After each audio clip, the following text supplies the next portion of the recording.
semuanya, jadi kami sekarang mau update podcast mini nih yang ngebahas tentang mungkin kalian banyak nih yang familiar deh terkait isu ini. Topik apa itu ya? Wah, topik apa? Penasaran banget nih. Ayo bahas. Nah, penasaran kan? Jadi kita mau bahas tentang bisnis sharing aplikasi premium yang lagi marak nih di kalangan pengguna media sosial. Contohnya nih, seperti akun aplikasi premium buat Spotify, Viu, Ikiyi, HBO, dan tentunya yang jadi topik utama kita pada hari ini yaitu aplikasi streaming movie Netflix.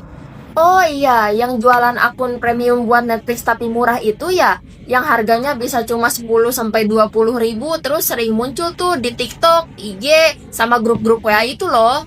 Yang captionnya biasanya suka gini, murah tapi aman kak, tenang aja. Padahal beneran aman gak tuh? Padahal banyak banget nih kasus penipuan pembelian aplikasi premium murah. Korbannya tuh biasanya orang-orang yang tergoda harga murah tapi kena prank digital. Tapi emang wajar sih kalau promosinya meyakinkan terus testimoninya banyak. Siapa tuh yang gak tergiur sama harga murah? Padahal kan belum tentu ya itu testimoninya asli atau enggak. Betul banget. Nah, maka dari itu topik yang mau kita diskusiin kali ini yaitu tentang sharing aplikasi premium Netflix. Kita di sini bakal sharing nih pengalaman teman-teman, terus kasih pencegahan nih buat audiens kita tentang gimana sih cara bijak dalam membeli akun premium ini supaya resiko ketipu seller itu tidak ada dan ada susupan malware tuh tentunya kan ke perangkat kita ataupun akun kita bisa hilang, bisa dicegah sama si sellernya. Nah, buat itu langsung aja nih kita ke segmen pertamanya. Gini deh, kita jujur-jujuran aja. Kenapa sih aplikasi sharing premium Netflix ini bisa murah banget? Nih jawabannya simple ya, karena murah. Bayangin aja dari harga aslinya 60 ribu bisa jadi 15 ribu. Bahkan durasinya juga kita bisa pilih tuh, ada yang seminggu, 2 minggu, bahkan cuma sehari pun ada. Kalau beli di platform aslinya kan biasanya langganan bulanan aja. Bagi kaum mendang-mending itu yang tapi tetap butuh hiburan itu bener-bener hemat yang sangat nyata banget deh. Nah, bener banget. Apalagi kan kalau lagi tanggal tua ya, duit cuman cukup buat makan ayam geprek aja. Iya benar. Kan yang penting kita bisa nonton drakor, anime, film horor tanpa bikin dompet kering. Tapi tetap aja sih kalau beli dari penjual pihak ketiga itu banyak banget aturannya. Kayak Setuju. contohnya nih, sebelum login kalau mau aman itu katanya harus hapus dulu aplikasi Netflixnya, matiin data seluler sama wifi juga tuh, Bener nyalain mode pesawat, restart HP, terus download ulang aplikasi Netflixnya. Kan jadinya boros waktu banget ya. Iya ya. Nah, ternyata ribet banget kan ya. Jadi harganya murah, tapi tetap harus ada hal yang lain kan yang dikorbanin kalian. Bener banget, jadi ya sesuai harga lah. Tapi memang kalau lagi butuh hiburan singkat memang bisa jadi alternatif sih. Itu juga yang bikin orang-orang banyak minat cuma nyewa akun buat sementara. Karena kadang ya, sebelum kita beli udah mikir nih, mau nonton film apa ya? Terus pas udah dibeli jadi lupa tuh semuanya yang mau ditonton. Kalau durasi sewanya sebulan kan sayang. Iya ya. Jadi mungkin banyak yang pikir kalau durasi sewanya pendek, jadi lebih bisa hemat uang. Nah, iya betul tuh. Faktor ekonomi dan waktu juga bermain di situ ya. Oke deh, berarti banyak banget ya orang yang beralih langganan ke akun sharing yang dijual, entah itu faktornya gara-gara lebih murah atau juga durasinya yang lebih bisa disesuaikan. Nah, sekarang aku mau tanya nih, ada gak nih yang mau sharing tentang pengalaman kalian beli akun sharing premium ini? Aku mau cerita tentang pengalaman aku beli akun Netflix di satu penjual yang aku kenal dari Twitter. Ini namanya disamarin aja ya. Jadi waktu itu gara-gara pengen nonton cuma satu series doang, aku coba tuh beli yang durasinya seminggu. Terus itu nonton series apa tuh? Tuh yang happening itu tuh series Netflix yang judulnya Abadi Nanjaya. Oh iya, tahu yang kemarin sempat viral itu. Iya Nah, iya bener. Nah, udah tuh aku beli sekitar 15 ribu kalau nggak salah. Aku coba login, udah nurutin banget nih step-step yang di atas yang sempet aku singgung tadi. Kayak contohnya restart HP, download ulang aplikasinya, bahkan pakai data seluler, nggak pakai wifi. Itu nggak boleh pakai wifi atau gimana maksudnya? Iya, katanya sih gak boleh. Awalnya tuh aku udah lancar tuh, aku nonton juga gak ada masalah. Tiba-tiba pas aku udah offline terus mau nonton lagi, password yang dikasih itu gak bisa dimasukin. Aku coba hubungin ke sellernya, dikasih akun baru, tapi sekalinya bisa login terus logout lagi, sampai hampir 5 kali loh dikasih akun baru. Aduh. Kalau kayak gitu buang-buang waktu banget gak sih? Iya, makanya kan rugi banget ya, niatnya mau santai-santai sambil nonton, malah ribut sama akun sendiri. Ya jadi sebel gak sih? BTW aku juga punya pengalaman deh. Dulu aku beli akun sharing premium, durasinya 1 bulan, terus harganya 35.000. Oh, murah banget ya. Aku pernah lihat tuh di seller lain ada yang harganya sebulan 45.000, ada juga tuh yang 30.000. Iya, jadi setiap seller tuh kayak punya harga masing-masing gitu. Terus aku tuh beli yang di salah satu seller yang jual 35.000 ini. Nah, pas seminggu awal itu masih aman-aman aja kan. Tapi ada nih suatu hari aku buka layar, kondisinya akun yang dikasih seller udah aku masukin ke perangkat. Di situ tertera katanya perangkatmu bukan bagian dari rumah dengan akun Netflix untuk akun ini. Abis itu aku dikasih pilihan mau nonton sementara atau keluar. Kalau mau nonton sementara, aku harus kirim kode OTP ke email yang dipakai buat akun itu. Sedangkan akun yang dikasih aja bukan email aku sendiri. Jadi harus nunggu dari sellernya dulu deh. Terus kamu pilih yang mana tuh? Aku jadinya pilih yang nonton sementara sih. Terus kalau mau nonton sementara durasinya cuma 14 hari aja. Jadi kayak kepotong dari durasi yang awal janjiin itu loh. Oh, ternyata banyak banget nih ya problem yang bisa terjadi kalau kita gak hati-hati pas mau beli aplikasi premium. Betul. Nah, selain bisa boros waktu, ternyata juga bisa ada kerugian berupa materi juga kan ya. Kan nanti mau nonton juga jadi gak tenang. Iya ya, ternyata banyak banget ya resiko kayak gitu.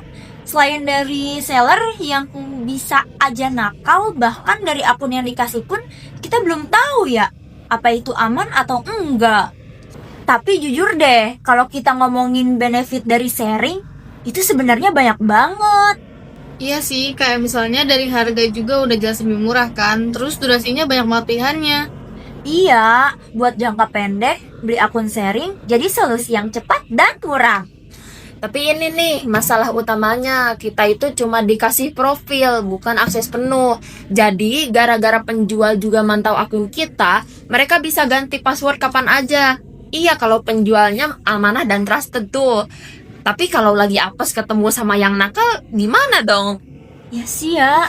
Terus nih ya, kalau akun kita dipantau berarti mereka bisa tahu dong kamu nonton apa, pakai HP apa, jam berapa aktif, lokasi kurang lebih aman. Kalau gitu serem juga ya. Serem gak sih? Iya. Takutnya terjadi hal yang gak diinginkan kan ya. Nah, terus banyak juga tuh akun murah itu didapat dari hasil nyuri, kayak misalnya dihack gitu. Jadi akunnya hasil Kerdi. Makanya kan sering juga tuh dikasih akun, tapi namanya itu aneh, atau kalau enggak itu format emailnya tuh asing banget. Iya sih bener ya, kayak acak-acakan gitu gak sih? Iya, betul. Terus banyak penjual yang nawarin garansi terjamin. Nyatanya kalau akun kita mati sebelum waktunya, terus garansi udah habis, penjual gak bakal tanggung jawab. Jadinya kan rugi juga ya. Iya, aku sendiri juga pernah ngalamin hal kayak gitu. Aku tuh beli durasi yang 1 bulan tuh, tapi cuma dapat 25 hari aja. Ya karena si penjualnya juga nggak mau lagi tanggung jawab, semisal akunnya nggak bisa diakses tuh di tengah jalan. Wah, ternyata beli akun sharing itu efisien dan murah ya. Tapi gara-gara efisien dan murah itu juga bikin resikonya juga tinggi. Ya seperti yang tadi sudah kita jelaskan, rekan-rekan jelaskan. Nah, yang sudah Marjani dan Reka sharing juga. Ada yang durasinya nggak full, passwordnya selalu diubah-ubah. Bahkan di medsos banyak yang apes nih ketemu seller nakal. Tapi tetap aja tuh masih banyak yang beli ya. Terus Iya, mantap, banyak murah juga. lah. Iya, terus banyak juga kan ya yang belum melek atas resiko-resiko yang bakal hadir. Nah, ini disclaimer ya, buat teman-teman juga nih, kita yang sedang dengerin podcast kita kali ini, kalian harus pilih nih, mau hemat uang, mau hemat tenaga, kan kalau kita beli di website resminya tinggal sekali klik langsung dapet deh akses premiumnya. Gak perlu tuh susah-susah restart device, download ulang atau lain sebagainya ya. Iya sih, bener. Soalnya nih, kalau kita salah pilih, yang riset itu bukan cuma akun kita, tapi juga perasaan kita. Jadinya kita sedih. Wah, itu dalam banget sih. Nah, oke nih teman-teman. Tadi kan udah cerita nih pengalaman pribadi kalian mengenai sharing Netflix ini. Nah, sekarang kira-kira ada tips gak nih buat teman-teman yang nonton? Gimana sih caranya supaya akun kita itu aman? Oke, nih, jadi aku tuh mau kasih tips ya, tips singkat buat kalian yang mau beli akun sharing. Yang pertama, kalau mau sharing itu, kata aku mah mending langsung beli di website Netflixnya aja. Di situ juga bisa sharing loh, bahkan udah jelas akunnya kita yang megang kan. Emang bisa ya? Iya bisa. Jadi ada paket-paket yang bisa di-sharing sama teman kita atau keluarga kita gitu. Oh, gitu. Ya, terus nih tips yang kedua, kalaupun mau beli sharing di pihak ketiga, kalian jangan percaya harga yang keterlaluan murahnya. Kalian juga harus cek-cekin testimoni mereka. Kalau nggak cukup dari testimoni, bisa tuh dicari username sellernya di search bar Twitter. Soalnya kalau mereka sekalinya nipu nih, pasti ada aja yang nge-spill. Terus sambil cantumin juga akunnya. Kalau masih belum cukup, coba deh lihat status kontaknya pakai get contact. Generasi Z mah bisa lah yang kayak gitu. Iya, tahu. Iya. Nah, yang ketiga, kalau mau lebih aman, coba deh patungannya bareng sama keluarga beneran atau temen yang bisa kalian ajakin juga yang suka lihat movies atau drama gitu. Nah, itu aja sih menurutku yang perlu diperhatiin. Oke, makasih ya infonya. Nah, boleh tuh ya sharing sama keluarga. Nanti kalian bisa rekomendasiin series ke keluarga. Ibu tawarin drama Cina, kakak tawarin drama Korea, bapak tawarin film-film action.